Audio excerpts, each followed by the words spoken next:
Que la paix de notre Seigneur Jésus-Christ remplisse vos cœurs en son nom puissant. Nous voici au devant de vous et nous continuons à parler sur notre grand thème si édifiant de cette Église. Et maintenant, nous allons vous parler sur écrit à l'ange de l'Église 2. C'est ce que nous allons expliquer. Lisons la Bible. Nous sommes dans les livres d'Apocalypse, chapitre 2. Nous prenons le verset 1er. Écrit à l'ange de l'Église d'Éphèse. Et puis nous allons prendre encore Apocalypse, chapitre 1er, le verset 1er. Révélation de Jésus-Christ que Dieu lui a donné pour montrer à ses serviteurs les choses qui doivent arriver bientôt et qu'il a fait connaître par l'envoi de son ange à son serviteur Jean, lequel a attesté la parole de Dieu et les témoignages de Jésus-Christ, tout ce qu'il a vu. Voilà, nous pouvons nous arrêter ici. Je pense que vous venez de nous suivre dans notre dernière intervention où nous avons parlé sur les 7 esprits de la part de qui doit venir la grâce. Apocalypse chapitre 1er verset 4. Et nous avons compris que c'est cet esprit, c'est Jésus-Christ lui-même en 7. Et ce sont les 7 anges de l'Église. Et maintenant, nous voulons expliquer par l'aide du Saint-Esprit ce que signifie écrit à l'ange de l'Église 2. Vous allez remarquer qu'il s'agit de cette Église. Et dans chaque église, Dieu était en train de dire écrit à l'ange de l'église 2, écrit à l'ange de l'église 2 et écrit à l'ange de l'église 2. Il y a plusieurs confessions là-dessus. Et il y a des gens qui vont vous dire que, vous voyez, quand on écrit à l'ange de l'église tel, cet ange, c'est un homme physique. Nous voulons encore y marteler, comme nous l'avons dit dans notre précédente intervention, que l'homme ne peut jamais être appelé ange de l'Église ou ange de Genèse à l'Apocalypse. Aucun homme n'a été appelé ange. Là, ce sont des inventions théologiques et des pensées humaines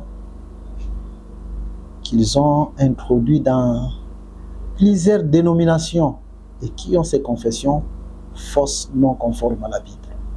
Vous allez les comprendre quand nous allons expliquer. Et ici, nous martelons que un ange ne peut jamais être un homme physique.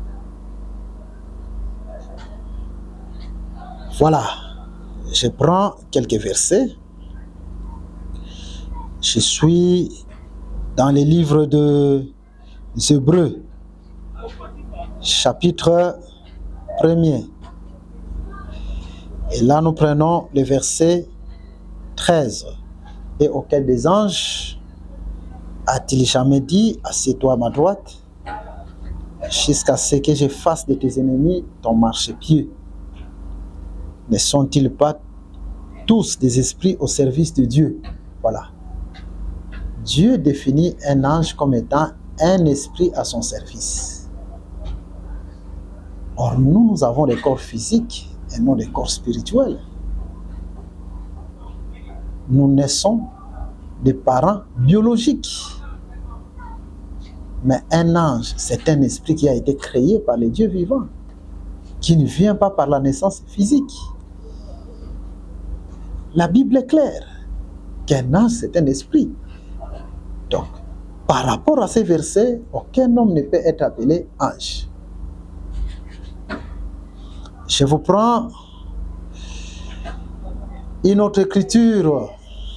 Je suis dans le livre de Matthieu chapitre 22. Dans Matthieu chapitre 22, il est dit ceci. Matthieu chapitre 22. Que le Seigneur nous fasse grâce. Et là, nous commençons à partir du verset 30. Car à la résurrection, les hommes ne prendront point de femmes, ni les femmes de Marie, mais ils seront comme les anges de Dieu dans les ciels. Très important. L'écriture est claire. La Bible nous dit qu'à la résurrection, les gens ne vont plus se marier. Parce que le corps de la résurrection, c'est un corps sans sexe. Les gens ne vont pas se marier.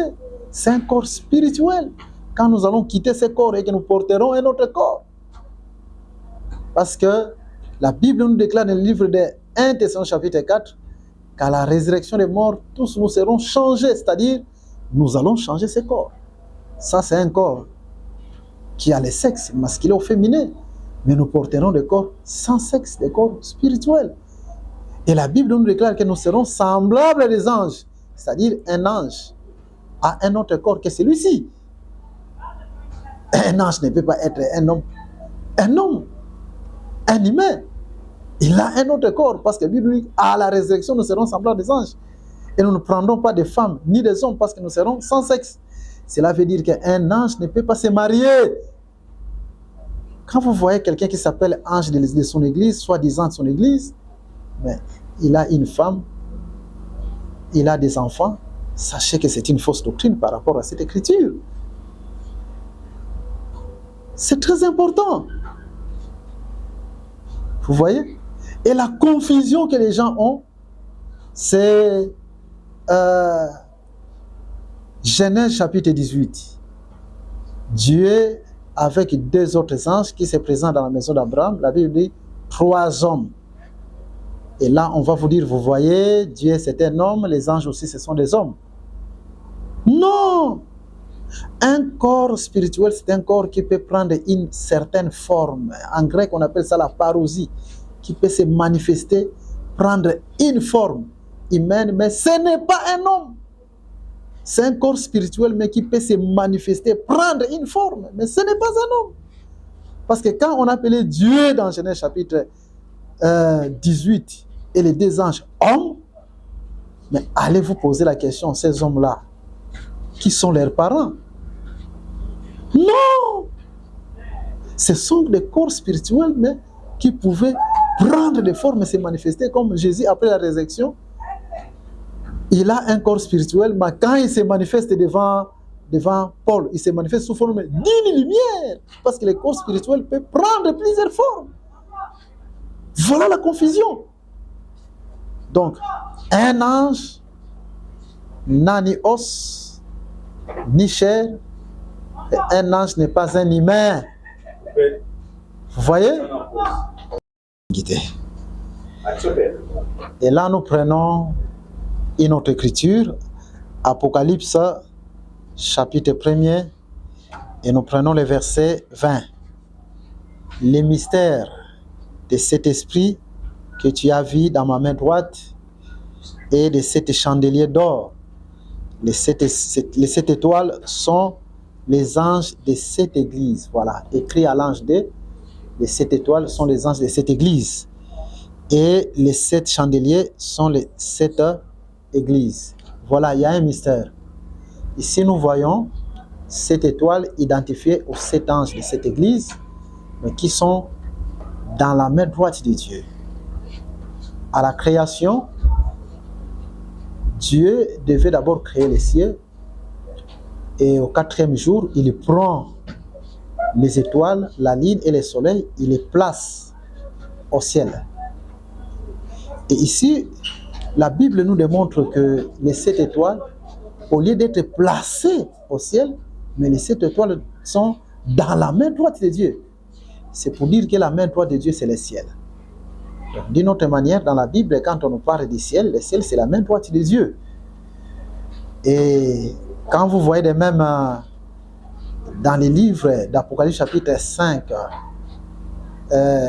nous voyons un livre qui est à la main droite de Dieu et ce livre est scellé de 7 sceaux. Ce livre est fermé parce que personne ne pouvait l'ouvrir dans les ciels, sur la terre et sous la terre. Comprenez que ce livre qui était à la main droite, parce que la main droite c'est le ciel, ce livre c'est le ciel qui était fermé. Vous voyez? C'est comme ça que la Bible est écrite. De même, Jésus-Christ aussi étant le ciel sur la terre, arrêtez, Jésus était la main droite de Dieu. Voilà. Là, c'est en passant. Mais comprenez que c'est ces 7 étoiles qui sont dans la main droite de Dieu. C'est ces 7 étoiles qui sont aussi les 7 anges de cette église, écrits à l'ange 2. Et c'est ces 7 étoiles qui sont de même les 7 lampes de l'Apocalypse chapitre 4, verset 5, ou les 7 esprits de Dieu qui sont devant le trône. De même, ce sont les 7 esprits de Dieu qui sont devant le trône dans l'Apocalypse chapitre 1, verset 4, de qui provient la grâce. Je pense qu'on en a déjà expliqué dans notre précédente intervention. Mais qu'est-ce que nous voulons dire ici? Comprenez d'abord que quand la Bible nous dit écrit à l'ange 2, écrit à l'ange 2, cet ange-là, ce n'est pas un homme, c'est Dieu lui-même. Alors, quel verset qu'il explique? Nous l'avons lu, c'est Apocalypse chapitre 1er, le verset 1er. Je vais relire cette écriture parce qu'elle est tellement importante. Je relis cela. Révélation de Jésus-Christ que Dieu lui a donnée. Donc, Dieu prend la révélation, il la donne à Jésus-Christ. Écoutez, pour montrer à ses serviteurs les choses qui doivent arriver bientôt. Mais écoutez, et qu'il a fait connaître par l'envoi de son ange. Voilà. Jésus, maintenant, à son tour, prend cette révélation, il la donne à l'ange, à Jean, son serviteur. Maintenant, c'est l'ange qui doit faire connaître à Jean, son serviteur. D'une autre manière, Jean, qui est le serviteur, par qui Jésus doit faire connaître la révélation, mais par l'envoi de son ange, ces gens représentent tous les serviteurs, tous les ministres de Dieu.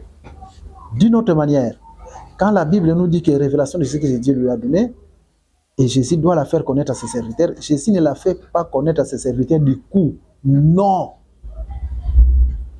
Jésus doit la faire connaître d'abord à son ange, à l'ange. Et c'est l'ange maintenant qui doit faire connaître cette révélation à Jean qui est le serviteur ou à d'autres serviteurs. Vous voyez? Et l'ange dont on nous parle ici, c'est le Saint-Esprit. C'est Jésus sous forme du Saint-Esprit.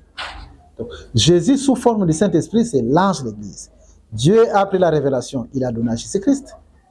Jésus à son tour, il donne à l'ange, il donne au Saint-Esprit. Et le Saint-Esprit maintenant fait connaître à nous qui sommes les serviteurs. Vous voyez, c'est de cette façon-là. Écoutez, je vous lis une autre écriture qui parle de la même chose. Nous sommes dans le livre de Jean, au chapitre 15. Parce que cette écriture est vraiment mal comprise, s'il vous plaît. Jean chapitre 16. Écoutez ce que la Bible nous dit. Dans Jean chapitre 16, nous commençons à partir du verset 12. J'ai encore beaucoup de choses à vous dire, mais vous ne pouvez pas les porter maintenant. Écoutez, quand le consolateur sera venu, l'Esprit de vérité, il vous conduira dans toute la vérité. Car il ne parlera pas de lui-même, très important, mais il dira tout ce qu'il aura entendu et il vous annoncera les choses à venir. Très important. Il me glorifiera parce qu'il prendra de ce qui est à moi et vous l'annoncera. Très important. Qui prend ce Jésus-Christ pour annoncer? C'est l'Esprit. Qu'est-ce que l'Esprit prend chez Jésus ou à Jésus? C'est la révélation. Parce que Dieu prend la révélation, il donne à Jésus. Jésus, à son tour, donne au Saint-Esprit. Et le Saint-Esprit nous annonce. C'est ça la révélation de Jésus-Christ que Dieu a donnée à Jésus. Jésus donne à l'ange. Voilà, l'ange là, c'est le Saint-Esprit dans cette écriture. Mais le Saint-Esprit doit annoncer aux serviteurs. C'est nous qui sommes les serviteurs. Parce que Jean est l'ensemble de tous les autres serviteurs. C'est très important. Maintenant, dans la Bible, quand l'Écriture nous dit « écrit à l'ange de », cela veut seulement dire que c'est l'Esprit qui est l'ange de l'Église qui doit prendre à Jésus-Christ et nous annoncer. Parce que Jésus prend la révélation, il donne à l'ange, il donne à l'Esprit. C'est ça, écrit à l'ange de Dieu. Écrit à l'ange de Dieu. Ce n'est pas un homme. La Bible s'interprète elle-même. Écrit à l'ange de Dieu, cela veut dire révélation de Jésus-Christ que Dieu lui a donné. Et Jésus-Christ, à son tour, il donne à l'ange. Donc, quand Jésus donne à l'ange, écrit à l'ange de Dieu. Jean, chapitre 16, que nous venons de lire, l'Esprit de vérité qui viendra, il vous annoncera toutes choses parce qu'il prendra de ce qui est à moi. Il prend la révélation à Jésus et il nous annonce cette révélation. Écrit à l'ange. En fait, c'est cela. C'est la raison pour laquelle Jésus-Christ a dit à ses disciples dans Luc chapitre 21, « Je vous donnerai une bouche ». Il en a parlé au futur. Ce n'était pas au présent. C'est-à-dire quand les apôtres étaient avec Jésus, ils n'avaient pas encore de bouche. Vous voyez? Et la bouche dont il avait prophétisé à ses disciples qu'il a promis, la bouche dont il a promis, c'était la venue du Saint-Esprit. C'est lui l'ange. Vous voyez? C'est alors que Jésus va dire à ses disciples, ne vous éloignez pas de Jérusalem jusqu'à ce que le Saint-Esprit viendra, jusqu'à ce que la bouche viendra. Pas plusieurs bouches, une seule bouche de l'Église, c'est-à-dire un seul ange de l'Église. Mais cet ange en 7. Je pense qu'on en a parlé. Mais l'Écriture est claire. Vous voyez? Pas plusieurs bouches, un seul ange. Entre parenthèses, Moïse, Dieu l'appelle. Quand vous allez dans Exode chapitre 2, mais Moïse bégayait. Il avait une bouche difficile, des paroles difficiles. Et Dieu va mettre à son côté son grand frère. Son grand frère, c'était Aaron. Et c'est Aaron qui devait interpréter Moïse auprès du peuple, parce que Moïse avait un langage difficile. Mais qu'est-ce que Dieu est en train de dire à propos d'Aaron? Si vous lisez dans les livres d'Exode chapitre 7, il dit que Moïse, je t'ai fait Dieu, et j'ai fait Aaron ta bouche, ou ton prophète. Donc Aaron était la bouche de Moïse. Maintenant, le vrai Moïse, c'est le Seigneur Jésus-Christ. Parce que Jésus-Christ, quand il est venu, il ne pouvait parler qu'en parabole. C'est-à-dire, Jésus avait un langage difficile, c'est le vrai Moïse. Jésus bégayait. Vous voyez? Lui-même, Jésus le dit dans Jean chapitre 8. Pourquoi ne comprenez-vous pas mon langage? Il en a parlé aux Juifs. Dans l'ombre, quel est le prophète dont il ne comprenait pas le langage? C'était Moïse. C'est pour dire que le vrai Moïse, c'est le Seigneur Jésus-Christ. Maintenant, qu'est-ce que Dieu doit faire? Il faut que Dieu envoie une bouche. Et cette bouche-là, c'était le Saint-Esprit. Vous voyez? Le Saint-Esprit, c'est la bouche de l'Église. C'est l'ange de l'Église. Écrit à l'ange. Vous voyez? Parce que c'est Jésus-Christ qui donne la révélation à l'ange. Et l'ange nous donne. Donc, en réalité, les apôtres, avant de partir, devaient écouter le Saint-Esprit. Et puis maintenant, ils partent en mission. Parce que c'est auprès de l'ange qui est le Saint-Esprit qui devait recevoir l'interprétation des choses que Jésus avait cachées. Quand Jésus était avec eux, Jésus était encore caché. C'est dans ce sens-là. Maintenant, prenons une écriture qui démontre que Jésus-Christ est le vrai ange. Nous sommes dans les livres d'Apocalypse, toujours au chapitre 8. Et là, après le chapitre 8, nous prenons le verset 3. Un autre ange vint Et il s'éteint sur l'autel, ayant un encensoir d'or. On lui donna beaucoup de parfums, afin qu'il les offrît, avec les prières de tous les saints, sur l'autel d'or qui est devant le trône. La fumée des parfums monta avec les prières des saints de la main de l'ange devant Dieu. Et l'ange prit l'encensoir, les remplit du feu de l'autel et les jeta sur la terre. Et il y eut des voix, des tonnerres, des éclairs et un tremblement de terre. Très important, ici nous voyons un ange qui est en train de faire l'œuvre du souverain sacrificateur. Selon Lévitique chapitre 16, c'est le souverain sacrificateur qui devait prendre l'encensoir, aller avec jusque dans les lieux très saints et brûler les parfums devant l'Éternel. Et ici, c'est un ange qui le fait. C'est ainsi que nous comprenons que cet ange, c'est un souverain. Quand vous allez au ciel, cet ange, il est au-dessus de tous les anges. Or, l'ange qui est au-dessus de tous les anges au ciel, c'est le Seigneur Jésus-Christ. Donc, cet ange, c'est le Seigneur Jésus-Christ.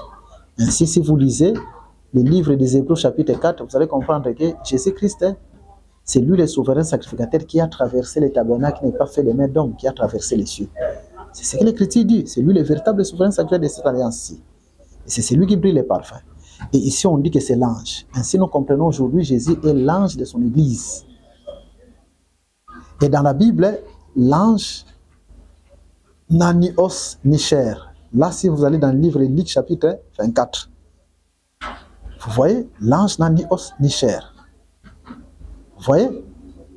Alors, donc, dans cette alliance-ci, nous ne connaissons plus Jésus selon la chair, que Jésus ayant des os et Jésus ayant la chair. Non! Il y a des gens qui prêtent confusion. Parce que quand Jésus était ressuscité d'entre les morts, toujours Luc chapitre 24, il se présente devant les disciples, il dit, regardez-moi, les plaies, j'ai les os, j'ai la chair. L'ange n'a ni os ni chair. Et après quoi, Jésus-Christ est monté avec ce corps-là. Quand il est monté, les disciples le regardaient. C'est alors que les gens, avec beaucoup de confusion, vont vous dire, vous voyez, Jésus était monté avec un corps terrestre. Quelle doctrine! C'est ce que nous venons de dire. À la résurrection, Jésus a un corps spirituel, mais qui peut se manifester dans plusieurs formes. Il peut se manifester sous forme humaine, mais cela ne veut pas dire que c'est ça son corps éternel. Non! Il se manifeste seulement pour un temps. Aujourd'hui, Jésus, c'est un ange de l'Église. Il n'a ni os ni chair. C'est ça l'Écriture d'Apocalypse chapitre 8. L'ange qui va offrir les parfums, quand il fait l'œuvre du souverain sacrificateur, c'est un ange. Il n'a ni os ni chair.